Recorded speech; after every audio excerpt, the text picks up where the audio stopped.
you an Arrowhead chief? Are you an Arrowhead chief? Are you an Arrowhead chief?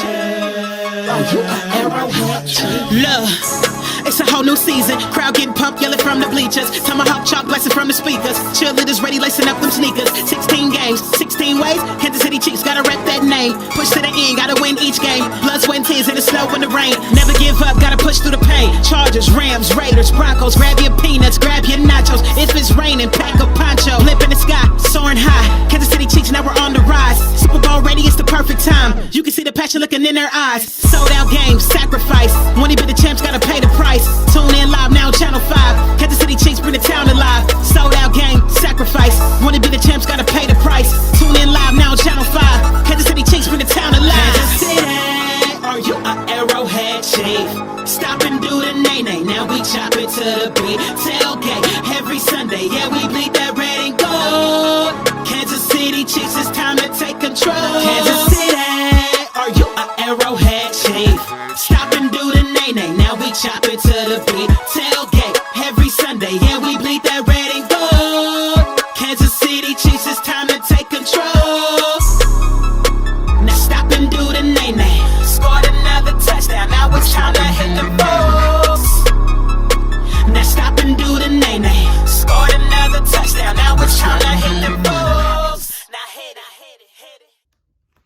What's up, everybody? This is your boy, Cris Style. You are tuned into the Arrowhead Chief Podcast, episode 22. Shout out to everybody who's watching on YouTube, listening on Anchor, Apple, Google, Breaker, or any streaming podcast that you choose to listen to Arrowhead Chief Podcast. I just want to give you a quick shout out and thank you for tuning in. We got some things to get into today about the Kansas City Chiefs. They done made some moves. Veach had a press conference on Friday. And, we want to talk about, the draft coming up too.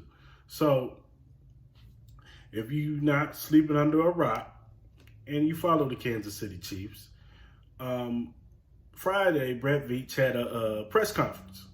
And he talked about, some of his strategies on how he goes about drafting players, his free agency moves, things of that nature. So as far as the draft goes, he pretty much just said, when he's looking, he likes to pick best player available. He's not a needs guy. He's more of a best player available type of guy.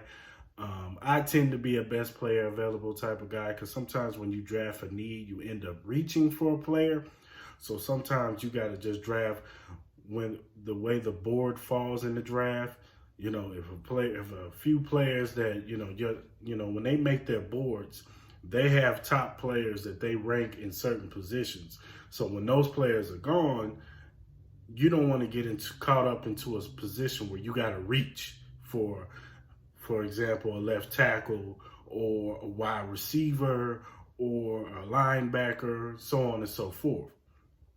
So I agree with that philosophy. I'm more of a best player available. Some people like to draft for needs, and there's nothing wrong with that. But I'm more of a best player available type of guy. So Veach said that, they have 16 top players that they have on their board, and those are the players that they consider first round picks. And if those players drop out of the first round, then they usually, think about either trading up, maybe a player that they coveted, because the draft is real crazy. Everybody has the consensus first round picks, but there's always a few players here and there that a team covers that comes out of nowhere that ends up being a first round pick, and they didn't have a first round grade. Sometimes teams reach for players and they end up, it ends up biting them in the butt, and sometimes they end up reaching for a player, and that player ends up being a great player. So that's how the draft is. And sometimes a player that you thought was a top tier player ends up dropping in the draft because teams feel like there's a player that's better than them, that fits their team better than that player. So Veach basically said they have 16 to 17 players that they covered, that are considered first round picks. And if any of those players drop close to where they're picking, they may trade up. And if they feel that their player may drop in the second round, they may drop back. Also, they asked him about free agency, and Brett Veach. We all know Veach is very aggressive. He's an aggressive type of drafter. He's an aggressive type of free agency guy. If he wants something, he goes get it. As you saw with the Trent Williams, they went after and tried to sign Trent Williams to a big deal. It's just at that last hour, San Francisco, added an extra number, a 0.5 to it, and he ended up staying in San Francisco. They wanted to go after Juju. Now, they didn't try to spend big money at Juju, but they were willing to give him more than what the Steelers was giving him. But Juju decided to stay home, which was understandable. And they tried to go after a few other players here and there that were reported. But, that was pretty much what Brett Veach talked about. He talked about how his strategy is in the offseason and how he goes about drafting and going through free agency. They also asked him if he was looking at other left tackles, whether he was looking at free agency, like a Russell Okung, Alejandro. Is he talking to other teams possibly? And he said that there are some few teams that he was talking to, but nothing like really, set in stone. Well, hours later, Brett Veach put on his best poker face, because hours later, we find out that the Kansas City Chiefs have made a trade with the Baltimore Ravens. Now, out of all teams, you would not think that the Baltimore Ravens would want to trade with the Kansas City Chiefs. Why would they? They've been chasing us for the past ever since Lamar Jackson became the quarterback for the Baltimore Ravens. We have been their Achilles heel. We have been the standard that they have been trying to chase. We are the standard that they've been trying to come after us and beat us, and they have not found an answer to beat us since Patrick Mahomes has become the quarterback of the Kansas City Chiefs. So it was very interesting to find out. Now, I know Andy Reid and John Harbaugh, they have a very close relationship, being that John Harbaugh coached under Andy Reid in Philadelphia. So they have a very close relationship. So it could, and I'm pretty sure, and Brett Veach was in Philly too, so I'm pretty sure he knows John Harbaugh really well too. So they probably all have a very close relationship, and but still, being that the Kansas City Chiefs are considered the standard in the AFC, we just talking the AFC. Everybody is chasing the Kansas City Chiefs to top them so they can be that next team to at least make it to the Super Bowl. The Chiefs are the standard.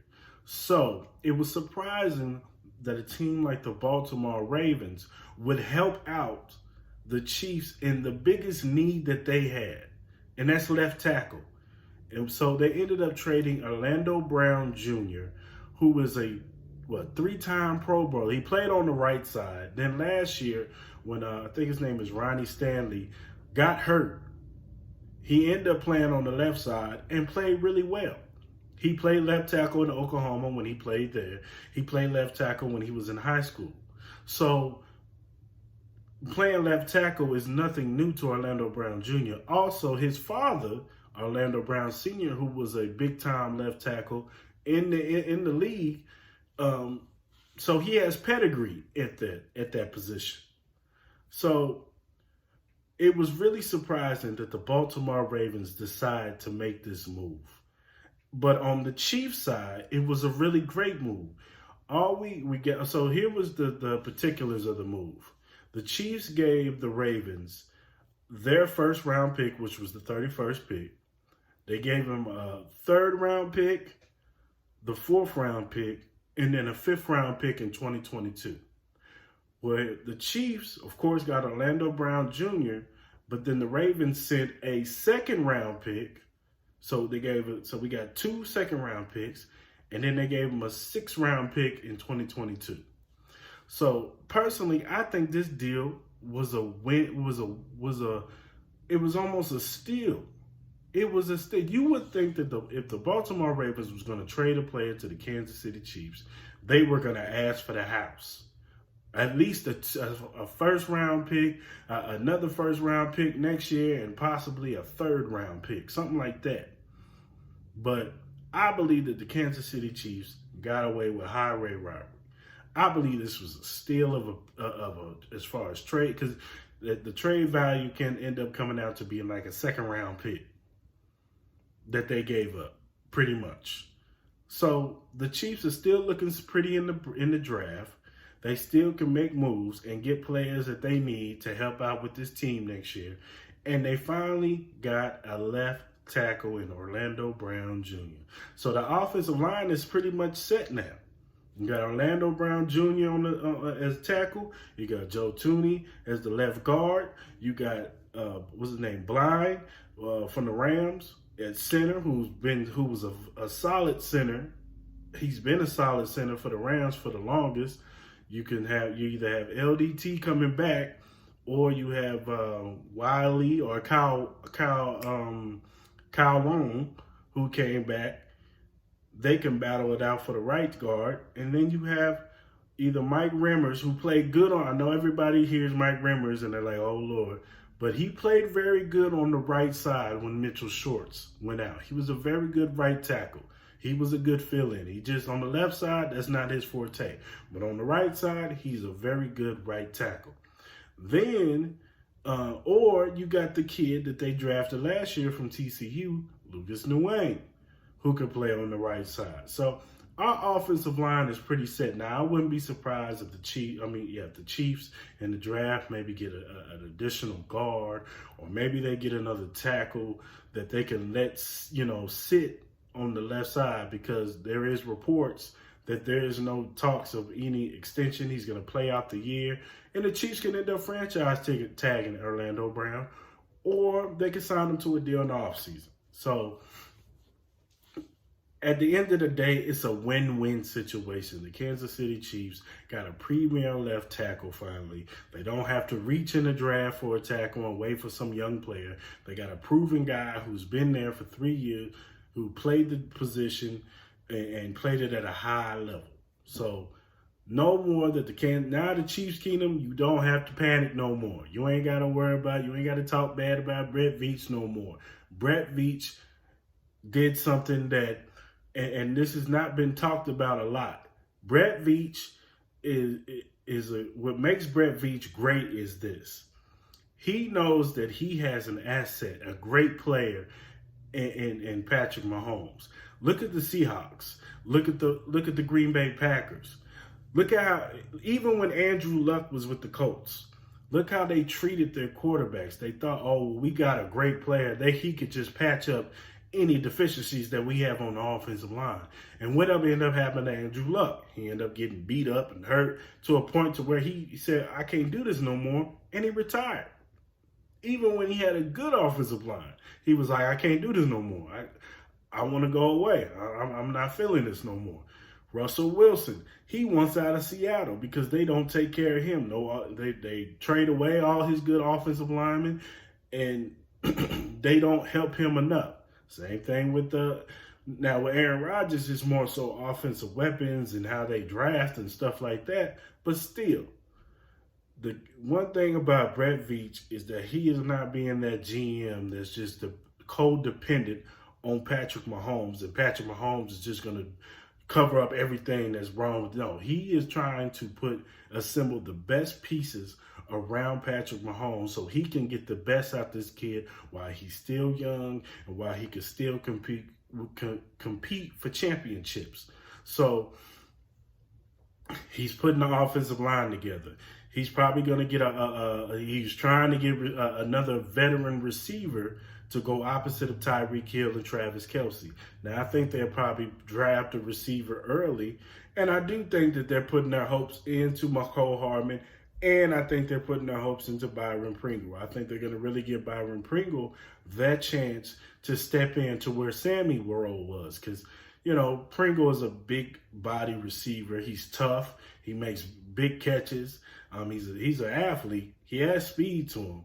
But he can play that X position where he can do all the dirty work and the slants and the in routes and things of that nature that Sammy Watkins did. But the problem with Sammy was Sammy couldn't stay healthy. That was the problem with Sammy. Sammy couldn't stay healthy. So if we find a replacement that can replace Sammy and possibly get the more production that Sammy, that Sammy couldn't produce because of injuries, that would be a plus. Because now we could draft the best player available. And there are some draft needs that we need. Like, like I said, I just talked about receiver. I believe we need a linebacker. I wouldn't be mad if we got an edge rusher. Like I said, I wouldn't be mad if we got an offensive lineman. I wouldn't be mad if we got an offensive lineman, another guard or tackle, to add depth to this offensive line. Because as you know, last year, the injury bug does hit you in certain positions. And last year, offensive line bit us in the butt. And it ultimately hurt us in the Super Bowl, the biggest game. So for that to not happen again, you got to have players that you can at least put in there and have that next man up mentality. You have to draft talent that can step up and take up for the next man. Now, there's always going to be a drop-off in talent. That's why you have first, second, and third string players. But you got to have a healthy rotation of depth at all positions. So, as far as the draft goes, I wouldn't be surprised if the Kansas City Chiefs early, I think they'll probably go wide receiver, or they'll go linebacker or defensive end. I did a little mock draft, and I picked a defensive end and a linebacker, and then in the 4th round, I picked a wide receiver. I think I picked a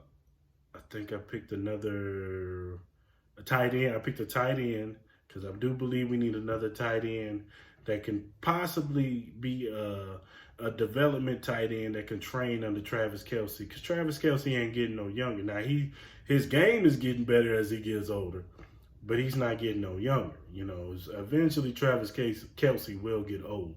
Now, I don't know when that will be. Maybe he's one of these guys like a Tony Gonzalez who just stands the test of times and is productive forever. But we do need a tight end. And we just, like I said, it's going to be very interesting what the Chiefs do in the draft now that they won't be picking in the 1st round.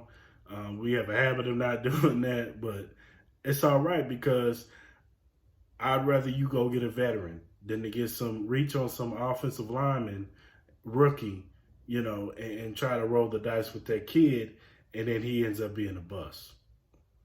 Or he ends up not, sometimes it takes certain players time to get it. It took Eric Fisher for a minute. Like, at first, Eric Fisher wasn't that, he looked like a bust. And then, it took some time, and then finally he became solid. He wasn't great, but he was a good left tackle. He was solid. He was decent. So, once again, I believe that the Chiefs have solidified their offensive line, maybe add a few more in the draft, but I think that their starting lineup is pretty set, depending on the positions here and there. And so they can go out there and get players that they could just add to this team and go back at it for another Super Bowl run, and try to get another chip in Kansas City. So that's all my time, people. That's everything I wanted to cover today. Tune in next week when I recap the draft, recap everything that happened in the draft. I appreciate y'all for watching, man. If you want to follow me on YouTube, Arrowhead Chief Podcast. I'm going to start putting more content. I kind of slacked off on YouTube, but now I'm going to start putting more content on YouTube. Check me out on Instagram at Arrowhead Chief Podcast, Twitter, Facebook. They got the Facebook page. Shout out to everybody in the Facebook group that interacts with me when I put my mock drafts up and everything that I put up. I appreciate y'all. I thank y'all. Subscribe to the channel. Follow me. And I'm gone. Are you an Arrowhead Chief? Are you an Arrowhead Chief? Are you an Arrowhead Chief? Are you an Arrowhead Chief? Look, It's a whole new season. Crowd getting pumped, yelling from the bleachers. Tomahawk chop blasting from the speakers. Cheerleaders ready, lacing up them sneakers. 16 games, 16 ways. Kansas City Chiefs gotta rep that name. Push to the end, gotta win each game. Blood, sweat, and tears in the snow and the rain. Never give up, gotta push through the pain. Chargers, Rams, Raiders, Broncos. Grab your peanuts, grab your nachos. If it's raining, pack